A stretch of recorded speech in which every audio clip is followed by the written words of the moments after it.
when you first get that diagnosis that you've got cancer, you don't hear much else from the consultants talking to you about what's going to happen next. So my first thought was, oh, I can't tell my family. How am I going to deal with this? I don't want them worrying.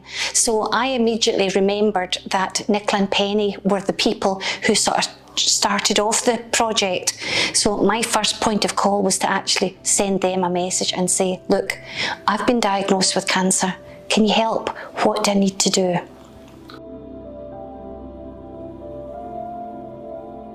It was 2018. I was invited to a meeting in November, and this meeting happened that evening, and that's when we discovered that actually there was no services for people that was younger or like still working that had a cancer diagnosis. I tended to sort of, keep things to myself, because there's certain things that you can't talk to your family about. I mean, you've had a cancer diagnosis and you're worried that you're going to die. And you can't say that to your family or your friends. And there is this thing about having cancer, about being brave and being positive. So having somebody else to talk to, for me, would have been absolutely amazing. Somebody that I could really say, how scared I was, how unsure I was. It was a few years after my treatment finished when I thought, I'm going to see if we can set something up, if I can help set something up for folk that are diagnosed with cancer who live through here in the west of Dumfries and Galloway, who are miles away from treatment. Miles and miles away from treatment, to be able to, support each other and to act as advocates for each other.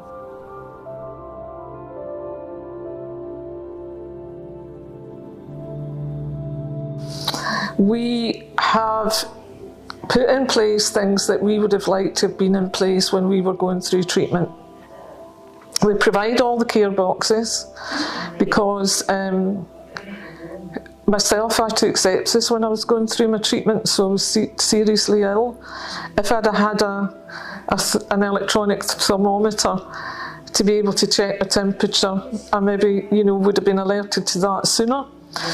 So, and then we're also aware of how expensive it is to have a cancer diagnosis, and you have to go to the hospital, you have to go backwards and forwards. So the care boxes are our way of helping people in a practical sense. We provide support network for people with cancer diagnosis, but also their families as well. So we pay for holidays for families that have got someone that's going through cancer or just newly post-treatment. That would have been something that all of us would have really liked to have been able to do, just to be away from, the house, because that's where a lot of your healing takes place.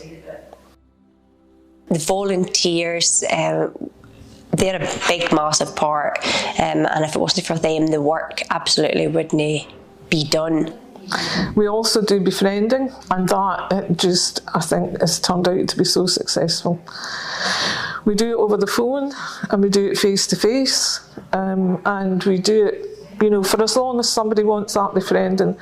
They maybe only want to see you twice, they maybe want to see you regularly for a few months, but it's really person-centred and it's according to what they want.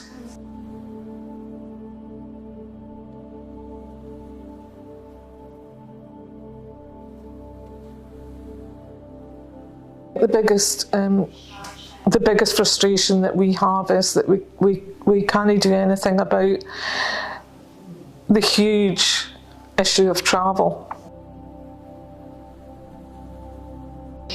So the first thing you realise is that you are 75 miles away from one of the big hospitals where you would go for treatment.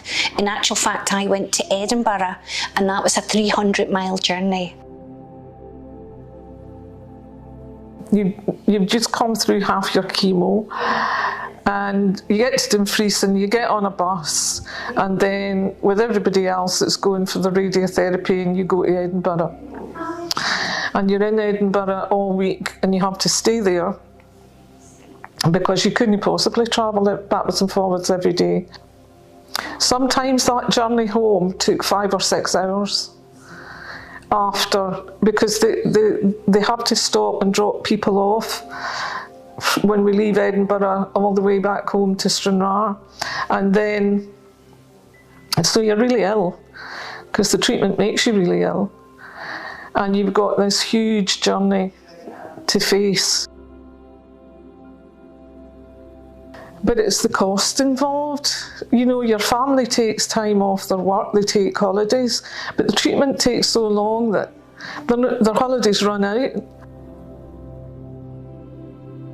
So my husband stayed with me up in Livingston, so he had to eventually have a time in a bed and breakfast while my mum was down here looking after the kids with my dad. Do you know that way? So I was away from my kids for such a long time. It was a week, but obviously for 3 children without their mum as well. So my husband, he's self-employed, so he had to take time off work. But yeah, the travel, the expense, more the support, I think, because you're so far away, isn't it? It must be really, really awful for somebody not to have family and backup. Their journey must be really, really hard. Nobody's thinking in the West that we should have a radiotherapy in Dumfries. We understand we can't do that. But even if we were able to travel to Glasgow, we could get in the train and go to Glasgow, which is much easier. You know, and there's a certain amount of independence with that. Instead of relying on folk, you feel vulnerable anyway, but you feel even more vulnerable that, you know, somebody has to take you and bring you home. There's no recognition from the Scottish Government that Dumfries and Galloway is such a remote rural area. And if they did recognise it, then we maybe would have the same support that the Highlands and Islands get when their people have to travel for treatment. There's a big problem with communication as well. Folk don't know, you know, if there's any help out there, you know, for travel. And the evidence shows that health inequalities are increased when vulnerable people, people who are on a restricted income, people who are on benefits, people who don't have any family, have got to travel to access health care.